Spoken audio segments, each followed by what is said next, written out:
المايك يا شيخنا.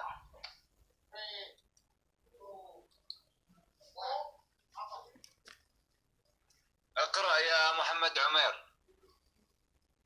فكذبوه لا حسبك من البداية. أعوذ بالله من الشيطان. शुरू से पढ़ना है शुरू से. أعوذ بالله من الشيطان الرجيم. بسم الله الرحمن الرحيم. ولقد مننا على موسى وهارون ونجيناهما وقومهما من الكرب العظيم ونصرناهم فكانوا هم الغالبين وآتيناهما الكتاب المستبين وهديناهما الصراط المستقيم وتركنا عليهما في الآخرين. سلام على موسى وهارون إنا كذلك نجزي المحسنين. إنهما من عبادنا المؤمنين وإن إلياس لمن المرسلين إذ قال لقومه ألا تتقون أتدعون بعلا وتذرون أحسن الخالقين الله ربكم ورب آبائكم الأولين فكذبوه فإنهم لمحضرون إلا عباد الله المخلصين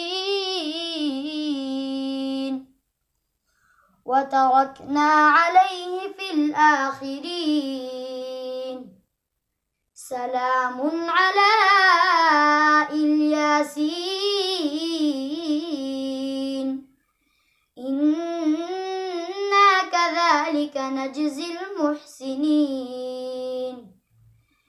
إنه من عبادنا المؤمنين وإن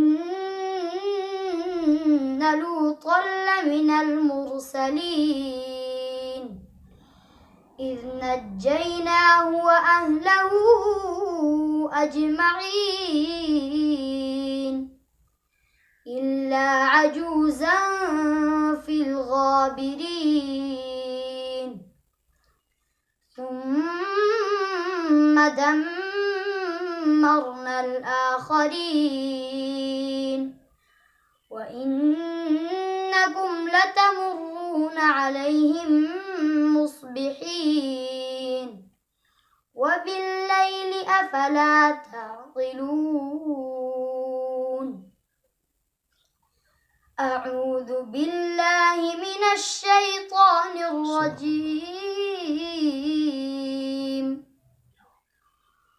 ولقد خلقنا الإنسان ونعلم ما توسوس به نفسه ونحن أقرب ولقد خلقنا السماوات.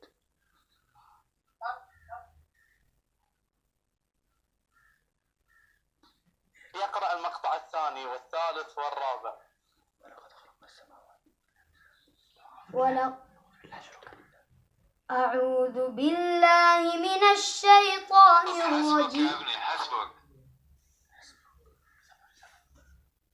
تبي يقول صدق الله العظيم. الآن معاني الكلمات. شيخ اسحاق. نعم يا شيخ عمر. अभी तफसीर बोलना है. कलिमार को माना पूछेंगे।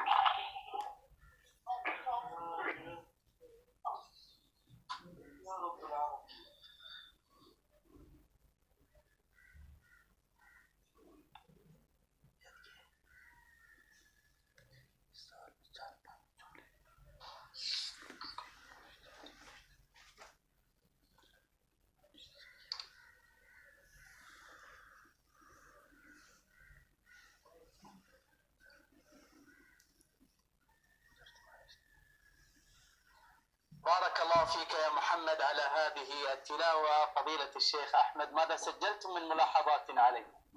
بسم الله، الحمد لله والصلاة والسلام على سيدنا رسول الله. بعد ابن عمير